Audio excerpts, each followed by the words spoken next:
Hello दोस्तों, कैसे हैं आप सब। दोस्तों आज की वीडियो हम बात करने वाले हैं ये नावी ऐप का। क्या आप भी नावी ऐप से लोन लेते हैं, लोन का रीपेमेंट करने में थोड़ा सा भी देरी करते हैं तो ये बार बार कॉल करके हैरेस करता है, बहुत ज़्यादा ही परेशान कर देता है, एकदम तंग कर देता है। हर ऐप से ज़्यादा जो है यही परेशान करता है। और क्या है, बार बार लीगल नोटिस भेजने का धमकी देगा और लीगल नोटिस भेजता भी है, रिकवरी एजेंट भेजता है। इन सबसे तंग आ जाता है, बोलता है आपका सिविल स्कोर एकदम डाउन कर देंगे, सिविल स्कोर का धज्जी उड़ा देंगे अगर आप लोन का रीपेमेंट नहीं करिए तो। इस तरह का धमकी देगा। दोस्तों इन सब चीज़ों से कैसे बचना है इसके बारे में फुल डिटेल में इस वीडियो में बात करेंगे, तो पूरा वीडियो एंड तक देखिए, थोड़ा सा भी स्किप मत करिए। अगर थोड़ा सा भी स्किप करते हैं तो जो भी लोन रिलेटेड जानकारी है वो आपको नहीं मिल पाएगा। और मेरा चैनल सब्सक्राइब कर लीजिए और नोटिफिकेशन ऑन कर लीजिए कि आपको इसी तरह का एजुकेशनल कंटेंट मिलता रहे।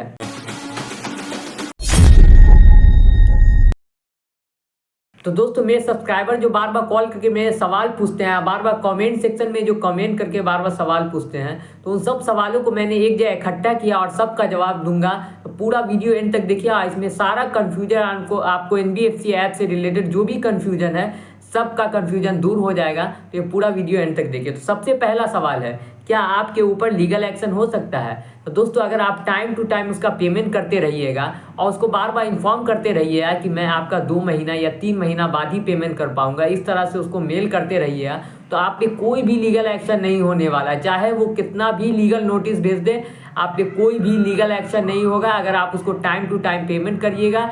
या नहीं तो अगर आपको टाइम लेना है 2 महीने का, 3 महीने या 4 महीने का, तो उसका टाइम लेके उसके बाद जो है ना उसको मेल कर दीजिएगा, उसको समझा दीजिएगा, उसके बाद जो है ना आप उसको पेमेंट करिएगा, तो आप पे कोई भी लीगल एक्शन नहीं होने वाला अगर आप कोई स्कैम और फ्रॉड करने का आपको इरादा नहीं है तो, और उसका टाइम टू टाइम पेमेंट करिएगा तो।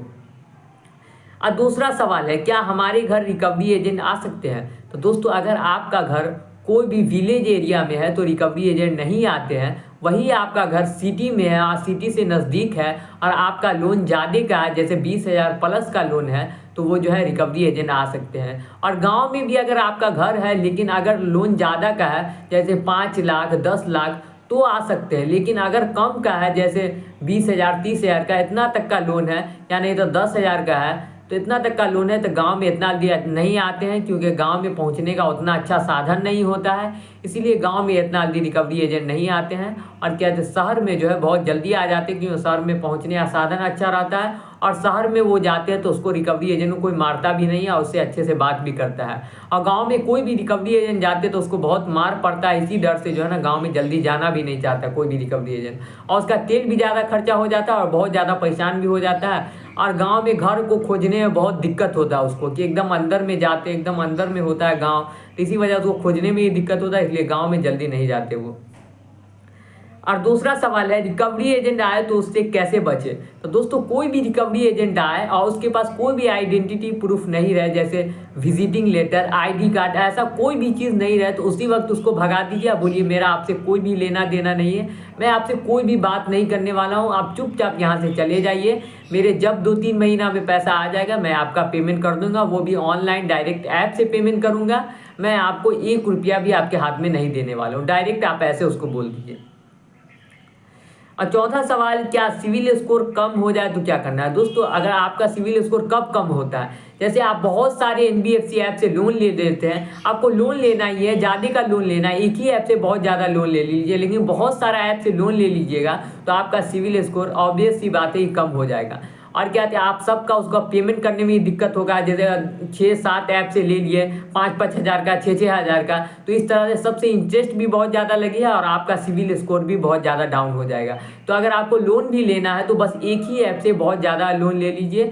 और क्या तो बहुत सारा ऐप से लोन लीजिए तो आपका सिविल स्कोर बहुत ज़्यादा डाउन हो जाएगा, क्योंकि सब ऐप में किसी का एक बार पेमेंट कर दिए, किसी का एक बार पेमेंट नहीं कर पाए, तो इसमें आपको दिक्कत भी होता है और आपका सिविल स्कोर भी बहुत ज़्यादा डाउन हो जाता है। अगर आपको सिविल स्कोर को अप करना है तो सबसे पहला काम करना है कि क्या है, आप कोई भी सामान को जो है ना ईएमआई पे मंगा लें और उसका टाइम टू टाइम जल्दी जल्दी पेमेंट कर दें, तो आपका सिविल स्कोर अप हो जाएगा। और आप बहुत ज़्यादा ऐप से लोन ना लें, तो इससे जो है ना आपका सिविल स्कोर अप हो जाएगा। तो ये बात आपको समझ में आ गई, आपको सिविल स्कोर कैसे अप करना है। और कॉल का रिस्पॉन्स करना है कि नहीं, कि वो जो बार बार कॉल करके परेशान करते हैं तो उसका रिस्पॉन्स करना है कि नहीं।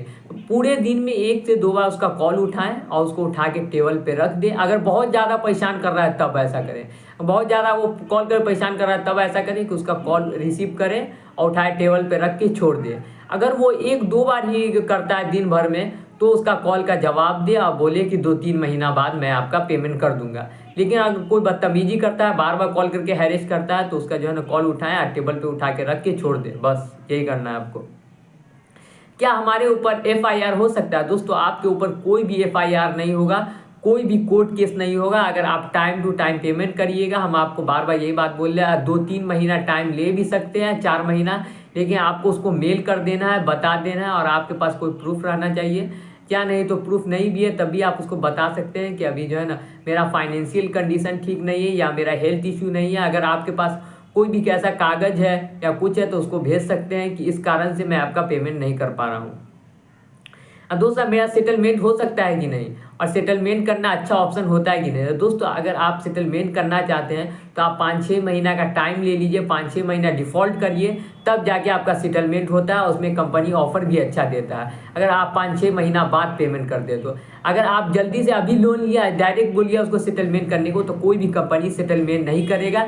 अगर सेटलमेंट कर भी लिया मान लीजिए 2-3 महीना में, तो ज़्यादा अच्छा ऑफर नहीं देगा। और सेटलमेंट करना तो मैं सब किसी को बोलता ही नहीं हूँ सेटलमेंट करने, क्योंकि सेटलमेंट करना एक अच्छा ऑप्शन नहीं होता है। अगर आपका कम का लोन है, जैसे 5,000 10,000 का लोन है, क्योंकि उसमें आपका सिविल स्कोर भी डाउन हो जाता है, आप सेटलमेंट करते हैं तो आपका ज़्यादा का अमाउंट का माफ भी नहीं होता है। तो सेटलमेंट करना है तो अगर आपका ज़्यादा का लोन है, जैसे 10 लाख का है, 5 लाख का, इतना का लोन है, तो सेटलमेंट करना अच्छा ऑफर होता है कि आपका ज़्यादा पैसा भी माफ़ होता है, उसमें सिविल स्कोर डाउन होता है तो कोई दिक्कत वाली बात नहीं है। लेकिन कम का लोन लेके अगर आप सेटलमेंट करते हैं तो ये अच्छा ऑफर नहीं होता है, अच्छा बात नहीं होता, क्योंकि उसमें पैसा भी है आपका थोड़ा सा ही माफ़ होता है और आपका सिविल स्कोर बहुत ज़्यादा डाउन हो जाता है।